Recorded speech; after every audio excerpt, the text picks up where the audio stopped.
嗨，大家好，我是坦平叔。今天是2025年5月13号，这一期我们继续聊聊俄罗斯入侵乌克兰，看一看乌克兰战场上也有什么变化。今天是俄罗斯侵略乌克兰第1175，也是乌军进入库尔斯克的第281天。根据媒体报道乌军从3个方向对库尔斯克地区叫提奥特基诺村发动攻击。乌克兰军队加强了对库尔斯克地区提奥特基诺村的进攻，从苏梅地区3个方向发起攻击。乌克兰武装部队步兵发动了一系列冲击，试图突破该地区俄罗斯的防线。攻击从苏梅的贝萨洛夫卡村向扎里亚方向发起，从里日涅夫卡向火车站方向发起，以及从里日涅夫卡涅夫斯基森林向查帕耶夫街方向发起。同时在库尔斯克其他的方向，就是特特金诺定居点地区战斗仍在继续。根据这个俄罗斯媒体报道5月12号，俄罗斯北方集团军战士在其社交账号，就是电报频道发布视频，显示俄军在库尔斯克州方向发现并摧毁乌克兰的美制海马斯导弹发射系统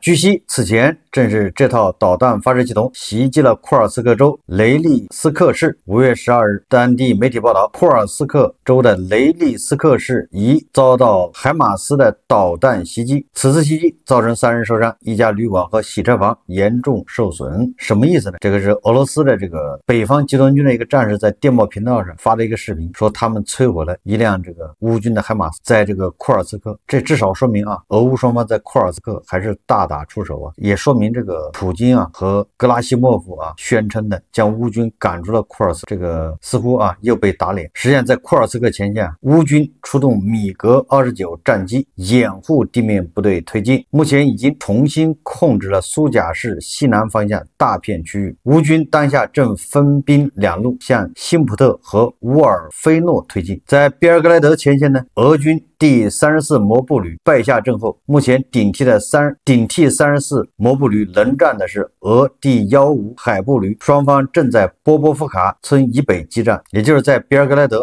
俄乌双方还是在激战。这是双方在战场上的一个情况，实际上战线的变化并不大。我们看看这个外交以及国际援助。首先是德国准备在一定射程的巡航导弹里支持乌克兰，有关该问题的决定将在未来几天内制定并通过，也就是德国要给乌克兰援助这个巡航导弹。国防部发言人迈克尔·斯坦普富莱指出，关于金牛座出于显而易见的原因，我们完全不会提供信息他说，国防部长鲍里斯·皮斯托留斯曾多次表示，出于安全原因，应该限制有关此类事情的公开传播，尤其是金牛座。什么意思呢？这德国前2天不已经说了吗？以后给乌克兰援助武器他不公开型号和武器种类，用了你就知道了，他不会提前说。那么这个德国国防部发言人说未来要给乌克兰提供巡航导弹，而且射程这个在一定的范围之内的，那大家自然会联想到是金牛座但是这个国防部发言人又说了是什么导弹我不可能告诉你。为什么？因为这个俄罗斯人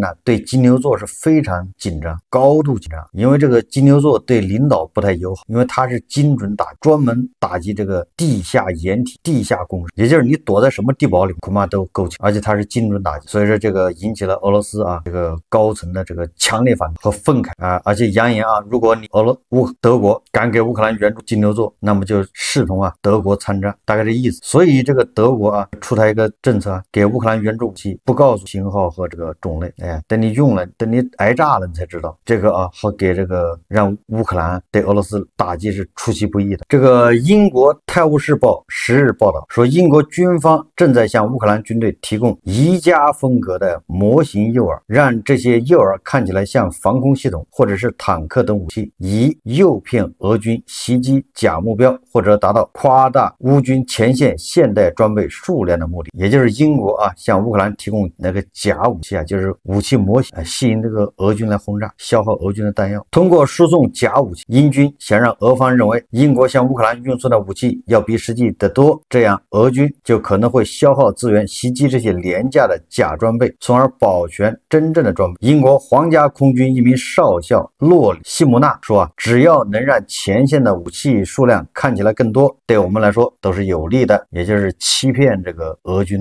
不讲武德啊。新华社华沙5月12日电，波兰外交部长希克尔斯基12日宣布关闭俄罗斯驻克拉科夫领事馆，理由是有证据表明俄罗斯情报机构去年制造了华沙一家购物中心的火灾。这个俄罗斯的特务在华沙纵火。希克尔斯基当天早上在社交平台 X 上发文说已有证据表明俄罗斯特工部门对位于华沙马雷维尔斯卡街的购物中心实施了破坏，我决定撤销对俄驻克拉科夫领事馆运行的书核。波兰关闭俄罗斯的领事。波兰当局还召见俄罗斯大使谢尔盖·安德烈耶夫，照会俄罗斯驻克拉科夫总领事馆的关闭情况和宣布3名俄罗斯外交官为不受欢迎的人。我们再看看这个和谈这个俄罗斯总统普京11日凌晨发表声明，提议俄乌双方15日在土耳其伊斯坦布尔无条件重启直接谈判。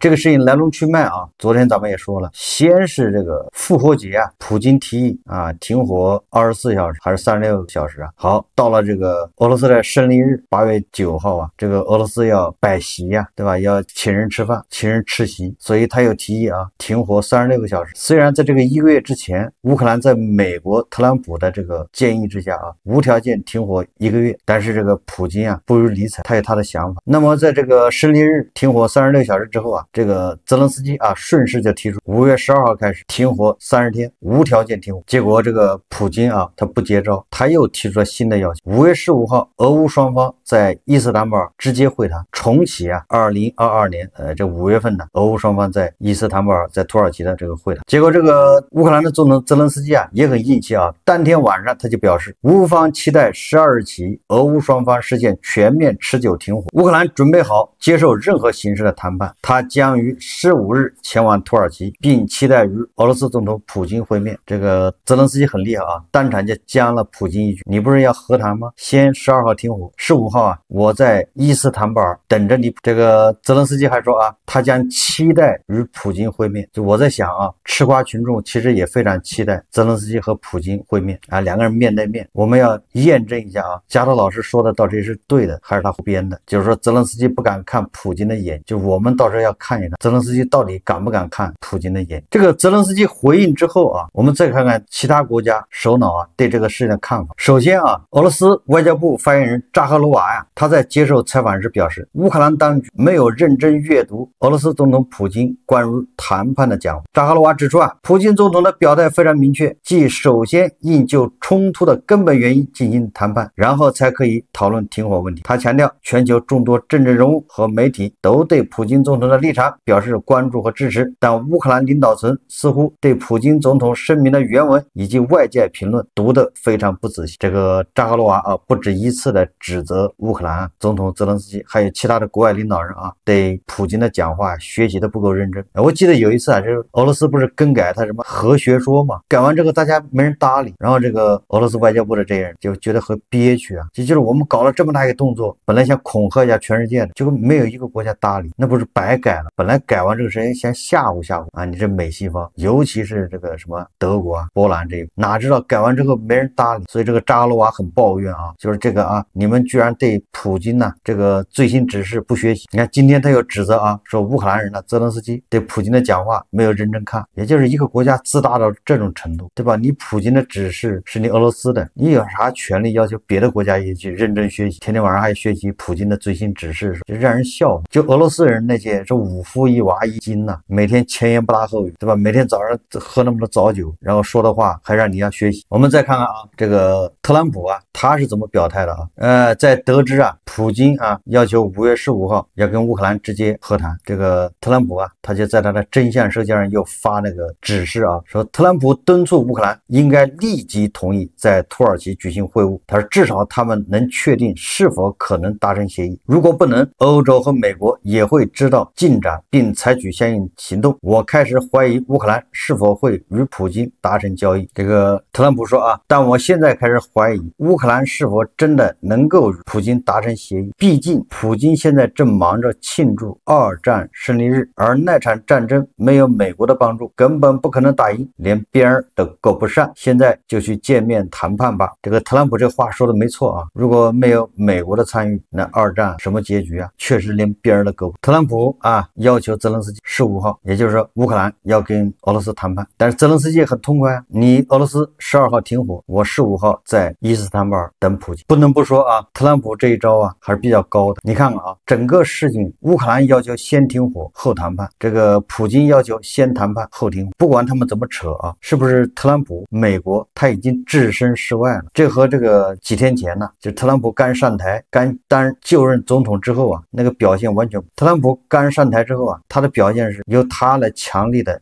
要求乌克兰，要求俄罗斯怎么样？你欧洲啊边上歇着，对吧？我来跟俄罗斯谈，谈完之后我再强加给我跟乌克兰再谈，谈完之后再去劝普京，他是这么一个模式。总之离不开美国。那现在你看，特朗普居然置身事外了，对吧？美国啊跟这事没关系了。你看看啊，你普京要求和谈在土耳其，在欧洲，然后呢，泽连斯基说他愿意去，你们谈吧，跟我美国没关系。完了，关键是在这个之前呢，这个欧洲的4巨头啊，就是英国的斯塔默、德国的梅尔茨、法国的马克龙、波兰的图斯克，这4个人在基辅跟泽连斯基啊达成一致。这一致什么意思？就是最后通牒啊，要求俄罗斯12号停火，不停火就制裁他。你看看整个事情里面，特朗普和美国本来是介入最深，他唱主角，对吧？他对乌克兰极限施压，他对俄罗斯怎么样哄特朗普和美国是主角。但是你看这一次啊，他真的抽身了，撂挑子不管了，他只是建议啊，要求泽连斯基，对吧？你去参加谈判。所以接下来啊，实际上就是欧洲介入，欧洲啊真正的取代了美国，就在俄乌谈判这个事情，在特朗普主导下，没有欧洲的话语权，对吧？欧洲很生气啊，泽连斯基也很生气啊，说谈判必须由欧洲参加，对吧？你美国不能单独的跟俄罗斯谈。这回好了，美国抽身了，整个的是欧洲在乌克兰后面，在欧洲的这个支持之下，乌克兰跟俄罗斯谈，这个是明牌了啊。为什么这么说啊？法国的马克龙表态啊，他认为俄罗斯提出在土耳其谈判还远远不够，虽然这是个进步，但明显是在莫斯科啊拖延时间，是寻找出路的方法。虽然美国、欧洲、乌克兰都立刻同意谈判，但显然呢，他们没有抱太大希望。这是马克龙啊。那么德国总理莫尔茨呢，同样认为俄罗斯同意谈判不够，应该先停火再谈判。德国政府甚至表示啊，如果到周一，实际上就是今天呢结束时，乌克兰仍未实现停火，柏林将与其欧洲伙伴一起开始准备对俄罗斯实施新的制裁。德国政府发言人科尼利厄斯说啊，时间紧迫，俄罗斯必须在周一结束前同意在乌克兰无条件停火30天，否则将面临新的制裁。等不到5月15号了啊，5月12号一结束，如果还没有实现停火，那么欧洲的制裁就来了。这个科尼利厄斯说啊，时间不多了，距离今天结束还有12个小时。当被问及这是否意味着周一一过，欧洲就会开始准备制裁时，科尼利厄斯说啊，没错，这一天过去后，制裁措施将在政治顾问层面进行准备。与此同时，我们正在布鲁塞尔准备第17套制裁措施，这些准备工作与伊斯坦布尔会谈同时进行。同时啊，5月12号消息，美国总统特朗普私下支持德国总理梅尔茨、法国总统马克龙、英国首相斯塔默和波兰总理图斯克访问乌克兰首都基辅，参加自愿联盟会晤后发表的对俄新制裁声明。彭博社援引消息人士的话报道了此事。消息称，据一位不愿透露姓名的知情欧洲政府官员透露，美国总统特朗普赞同他们的声明，并私下谈话中明确表示，如果有必要，即使对俄罗斯采取额外的制裁措施，他也会支持他们。你看啊，实际上就是美国推到了后面，把欧洲顶上去了，对吧？由欧洲来主导啊，或者来影响泽连斯基，来支持泽连斯基跟俄罗斯谈判。所以我说这个特朗普和他的小团队啊，这次抽身啊，可以说非常漂亮，就是远离是非中心，就是你特朗普没这个实力斡旋，对吧？你那一套不管用，你就早点啊抽身吧，别在这儿捣乱。这个普京也很失望啊，普京本来一定要拉着美国来谈，普京是不愿意跟欧洲谈，甚至他都不愿意跟乌克兰，他认为要跟美国谈，把美国搞定，欧洲和乌克兰不足为虑。所以你看普京啊，他一直把乌克兰问题啊打包到俄美关系里，变成俄美之间里面一个子项目。就普京的算盘一直这样的啊，他把乌克兰问题啊、什么伊朗问题啊、中东问题啊、什么胡塞武装啊，甚至